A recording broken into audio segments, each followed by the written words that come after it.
I can confirm that on November 1st, at approximately 4:50 a.m. Eastern Daylight Time, an unarmed, unmanned MQ-1 U.S. military aircraft conducting routine surveillance over the Arabian Gulf was intercepted by Iranian Su-25 Frogfoot aircraft and was fired upon with guns.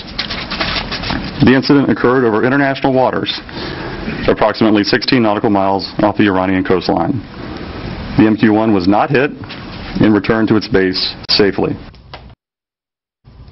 Okay, we're just finding out about that today. Iranian jets firing on a U.S. Predator drone on November 1st, 6 days before the U.S. election. What about this? What does it tell us about Iran? Actually, it was 5 days before the election, 6 days before now, 7 days before now. Let's bring in our panel. Steve Hayes, senior writer for the Weekly Standard. Kirsten Powers, columnist for the Daily Beast, and syndicated columnist Charles Krauthammer. Okay, Charles. Well, let's start with the timing.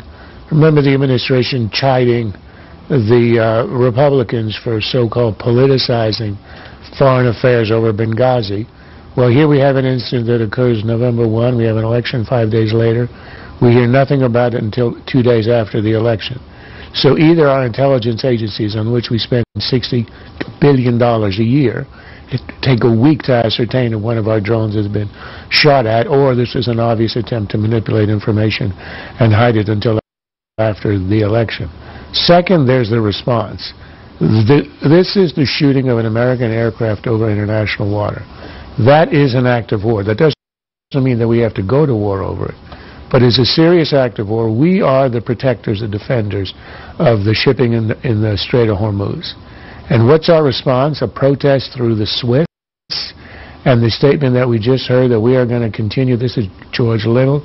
We've let the Iranians know that we're going to continue to continue our flights. How about saying something like, "You shouldn't be doing this. This is intolerable."